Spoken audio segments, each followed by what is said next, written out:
चलो भाई, atomic structure के इस वीडियो में एटॉमिक स्ट्रक्चर से रिलेटेड आपको तीनों चैप्टर हार्ड लगते थे, उन तीनों के हमने वीडियो डाल दिए हैं शॉर्ट में 2 की स्पीड पे। आप देख लेना, ये अंतिम चैप्टर एटॉमिक स्ट्रक्चर। उसके बाद हम 1.5-2 घंटे की मैराथन क्लास में रिकॉर्डेड वीडियो डालेंगे, उसमें आपको कंप्लीट केमिस्ट्री का रिवीजन करवा देंगे। चलो भाई, 2s कक्षक के लिए इलेक्ट्रॉन का कक्षीय पूछा है। ये बार बार ऐसा करवाया जा रहा है। यहाँ ऑर्बिट पूछा है, कक्ष वाला पूछा है, कोष वाला पूछा है, बोर वाला पूछा है, एन वाला पूछा है, तो NH/2 पाई। अब आप यहाँ जीरो मत कर देना। अब बताओ, यहाँ ये हालांकि थोड़ी इंग्लिश में मिस्टेक हो सकती है यहाँ, तो इसमें आप चेक कर लेना, मैं दोनों बता देता हूँ।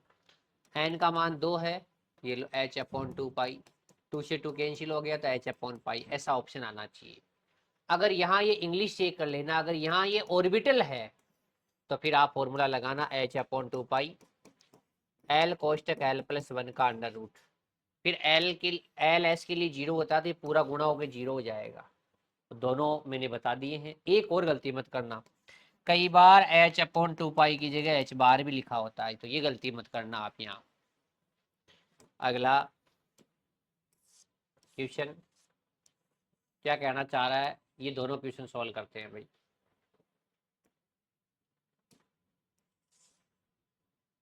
ये लो, कह रहा है 2s कक्षक में नोडल केंद्र कितने होते हैं। नोडल केंद्र तो देखना टोटल नोड कितने होंगे। तो पहले आप निकाल लो गोलीय नोड, त्रिज्यीय नोड, एक निकाल लो कोणीय नोड। ये होता है n-l-1 और ये होता है l। रखो भाई 2s में 2, l की वैल्यू 0 -1, दो में से एक गया तो 1। बताओ यहाँ s के लिए l कितना 0, दोनों को जोड़ दो, 1 और 0 कितना आया 1। तो आंसर ऐसे निकालेंगे। ध्यान देना, गोलीय नोड, त्रिज्यीय नोड या गोलीय फ्रस्ट निकालने का फॉर्मूला होता है n-l-1। कोणीय नोड निकालने का फॉर्मूला होता है n। ये जरूर याद रखना, L 0 1 2 3 तो 0s के लिए होता है, ये P के लिए, ये D के लिए, ये F के लिए, ऐसे 4 होते हैं G के लिए, ऐसे। दोनों इक्वेशन अपनी जगह इंपॉर्टेंट है, रिपीट होने वाले क्वेश्चन है। चलो भाई ध्यान दो, क्या कह रहा है, कह रहा है डी इलेक्ट्रॉन के लिए। अभी यहाँ ऑर्बिटल है और ऑर्बिटल वाले में लगाते हैं H/2 पाई, L कोष्टक L+1 का अंडर रूट। ये लो H/2 पाई, तो ऐसा का ऐसा। D है तो L का मान कितना, D के लिए याद करो अभी सीखा था, S के लिए 0, P के लिए 1, D के लिए 2। ये लो 2 कोष्टक 2+1 3 अंडर रूट 6 आ गया, तो अंडर रूट 6 H/2 पाई। ऐसा ऑप्शन देख लो, बी ऑप्शन है। सबसे अधिक ऊर्जा वाला मतलब है n+l की वैल्यू अधिकतम है। देखो n+l D के लिए 2 तो कितना हो गया 5, यह कितना हो गया 6, यह कितना हो गया 4 और यहाँ कितना हो गया 8। ऐसा ऑप्शन डी। अगला क्वेश्चन, हाफ बाउ के अनुसार ऊर्जा का सही क्रम है। देख लो भाई, n+l कितना 3, यहाँ कितना 5, यहाँ कितना 4 और यहाँ कितना 5, ये गलत हो गया ना। अगला n+l 1, यहाँ 3, यहाँ 4 और यहाँ 5, ये बिल्कुल सही है। अगला n+l चेक करना है, ध्यान दो भाई। Mn+4 में अयुग्मित इलेक्ट्रॉन की संख्या, तो मैग्नीज होता है 3d5 4s2। निकाल दो भाई, 6 में से 2 यहाँ से निकल गए, 2 यहाँ से निकल जाएंगे, तो यहाँ बताओ कितने बचे, यहाँ बचे 3। तो बताओ अयुग्मित इलेक्ट्रॉन कितने आ जाएंगे 3। बताओ परमाणविक कक्षकों को उनको ऊर्जा के बढ़ते हुए क्रम में भरा जाता है, ये नियम कहलाता है n+l या हाफ बाउ नियम कहलाता है। इलेक्ट्रॉन पहले उस कक्षा में पूरा भरो जिसके लिए n+l का मान क्या हो कम, तो ये हाफ बाउ सिद्धांत है। चलो भाई नेक्स्ट है, अगला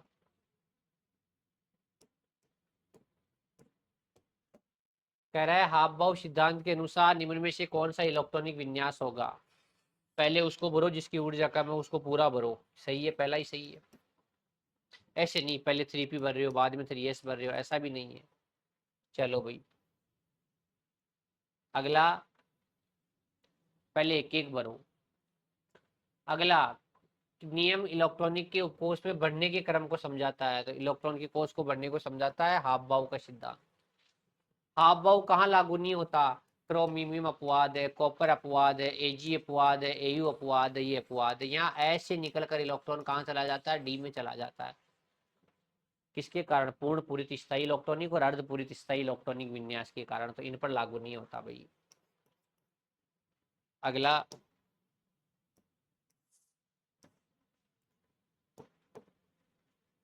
आपको पता है सबसे ज्यादा आकर्षण का क्रम क्या है? तो ये पूछ रहा है ऊर्जा का क्रम। अगर देखो परिरक्षण प्रभाव का क्रम पूछता तो ये आता, जेड इफेक्टिव का क्रम पूछता तो ये आता आकर्षण का क्रम। ये ऊर्जा का पूछ रहा है। तो देखो किसी कोष, अब देखो एन का मान आप मान लो 4 मान लो, अब एन तो फिक्स हो गया।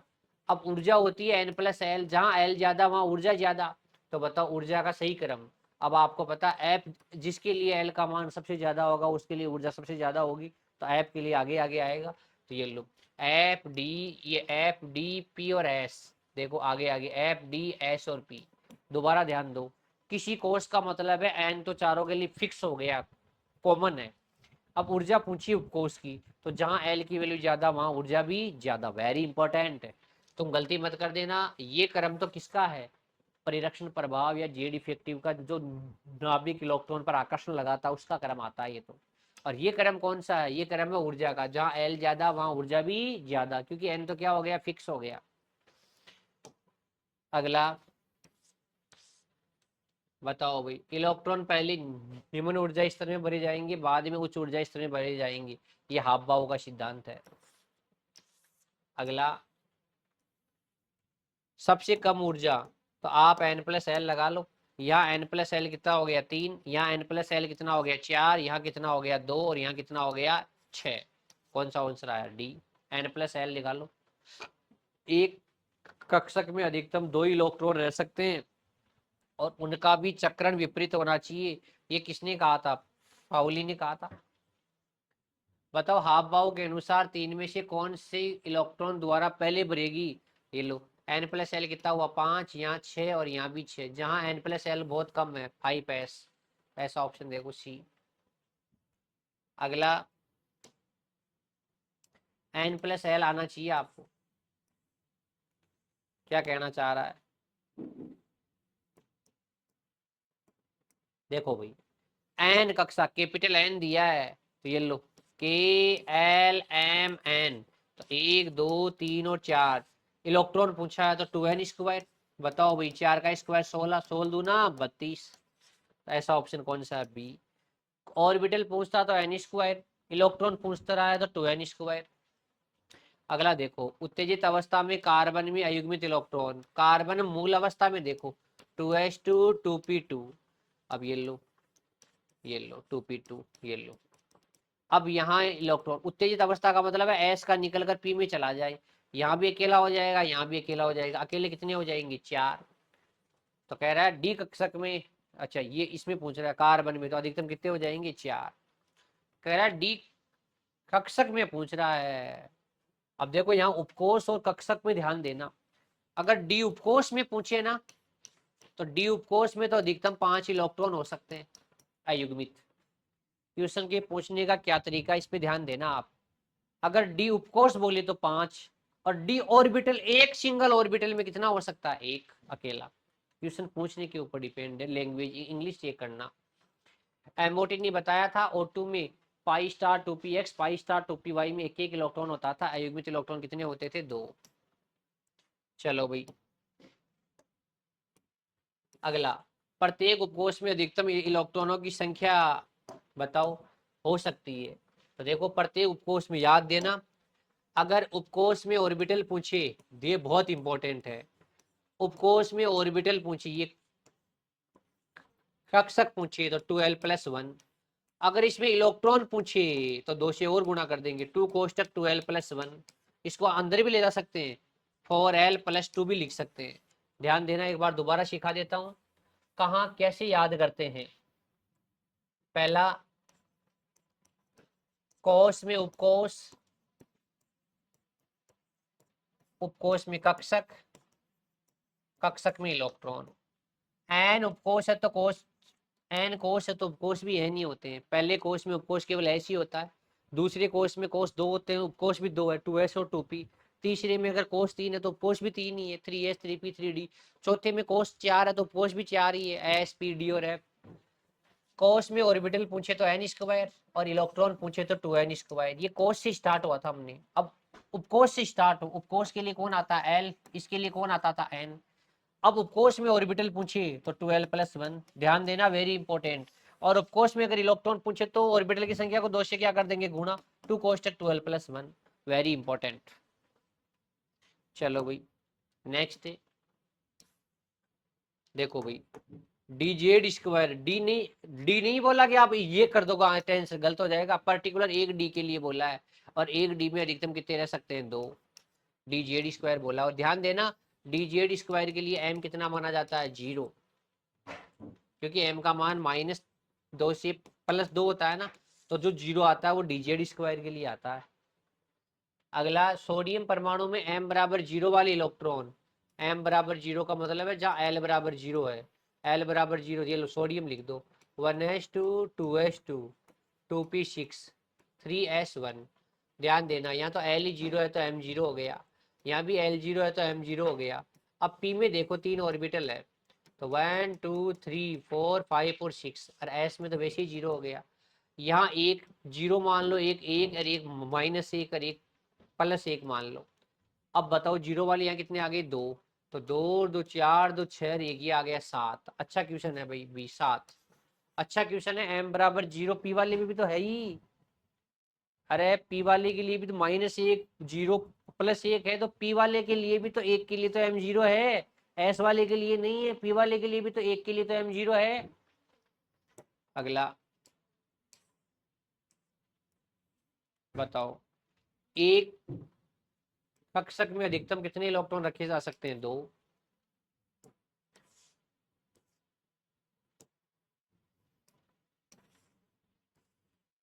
क्या कह रहा है, कह रहा है इलेक्ट्रॉन की अधिकतम संख्या जो एफ कोष में रह सकती है, एफ में ऑर्बिटल कितने होते हैं, 7, तो इलेक्ट्रॉन कितने रह सकते हैं, 14। एक पी कक्षक रखता है, एक पी कक्षक में, एक पी एक्स में, वो देखो पी एक्स भी होता है, पी वाई भी होता है, पी जेड भी होता है। तो यहाँ विपरीत चक्रण के पी में अधिकतम 2 आ सकते हैं, विपरीत चक्रण के।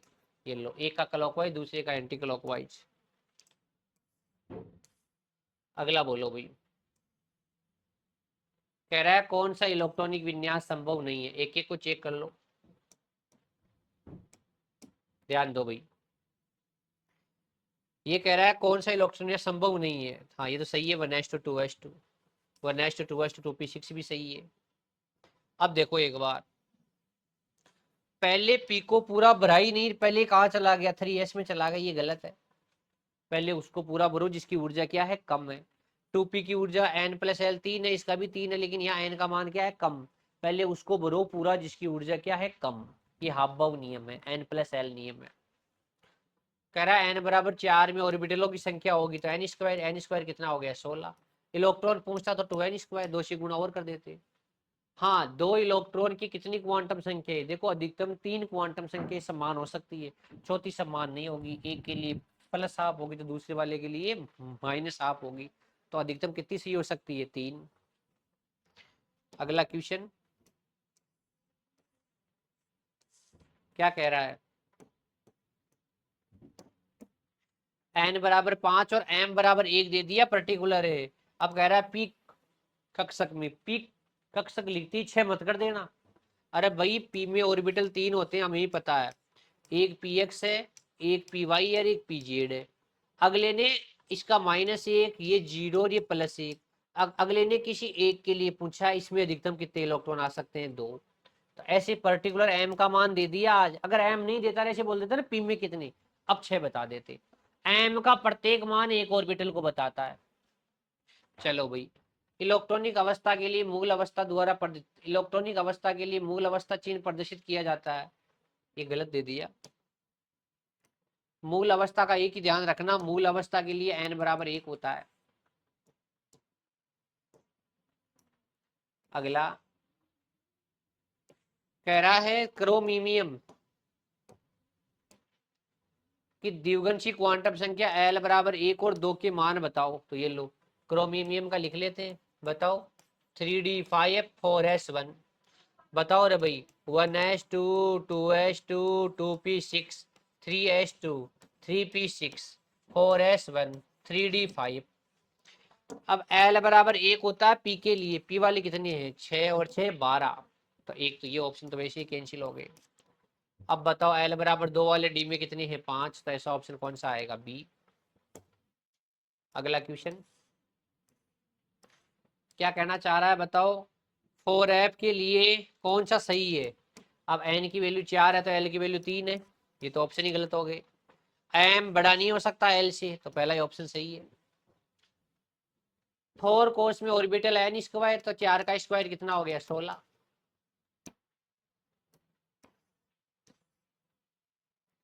ये हमने अभी पढ़ लिया। इसको पढ़ो आप।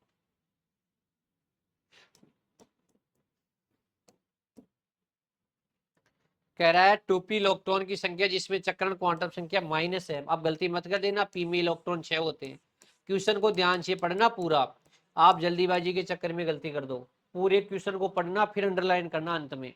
तो बताओ क्या कहना चाह रहा है कि भाई चक्रण क्वांटम संख्या माइनस 3 में से 6 है टोटल। 3 की प्लस हाफ होगी 3 की माइनस हाफ होगी। अगले ने पूछा माइनस हाफ वाले तो ऐसे कितने होंगे 3। ऐसी गलती मत करना भाई। मुख्य क्वांटम संख्या 4 के लिए L बराबर 3 वाले ऑर्बिटल बताओ। L बराबर 3 F के लिए होता है। F वाले ऑर्बिटल कितने होते हैं 7। बताओ कौन सा क्वांटम संख्या समूह मान्य नहीं है। N L के बराबर नहीं हो सकता न L बड़ा हो सकता। पहला ही गलत है। N बराबर 2 के लिए कितने ऑर्बिटल संभव है। आपको पता है यहाँ 2s भी है 2p भी है। p में कितने ऑर्बिटल होते हैं 3 है। s में कितना होता है 1। टोटल कितने हो गए 4। और वैसे भी निकाल सकते हैं n स्क्वायर 2 का स्क्वायर कितना आएगा 4। ये लो अगला क्वेश्चन ध्यान दो भाई। हाँ पूरा ध्यान देना एक बार क्वेश्चन पे। क्या कह रहा है कौन सी क्वांटम संख्याओं का समूह उच्चतम ऊर्जा को प्रदर्शित करता है। उच्चतम ऊर्जा का मतलब है जहां n+l ज्यादा हो। पहले में 4 दूसरे में 3 तीसरे केवल n+l को जोड़ना है 4 और या 5। तो जहां n+l ज्यादा वहां ऊर्जा ज्यादा। अगला एक इलेक्ट्रॉन की मुख्य क्वांटम संख्या 3 है। n की वैल्यू 3 है। तो उपकोष जितने कोष होते हैं उतने उपकोष। तीसरे कोष में s भी है p भी है और d भी है। तो उपकोष तो 3 आ गए। ऑर्बिटल n स्क्वायर आ गया 3 का स्क्वायर कितना आ गया 9 आ गया। ऐसा ऑप्शन देख लो 3 और 9। ये गलती मत करना। 3p ऑर्बिटल में नोड बताना है। तो ये लो नोड बताओ भाई। त्रिज्यीय नोड गोलीय नोड या गोलीय फर्स्ट ये तो होता है n-l-1 या कोणीय नोड नोडीय तल एंगुलर ये होता था l। दोनों को लिख दो 3 p के लिए l 1 और ये 1। 3 में से 2 गया तो कितना आया 1। यहाँ देखो l p के लिए l कितना आता 1। तो भाई दोनों 1 1 है। तो एक गोलीय नोड है एक अगोलीय नोड है। दोनों की संख्या 1 1 है। तो ये मैंने बता दिए हैं। ऐसे क्वेश्चनों की प्रैक्टिस आपकी होनी चाहिए थी जो हो गई। अब हम एक वीडियो कंप्लीट केमिस्ट्री का लेके आएंगे। Thank you.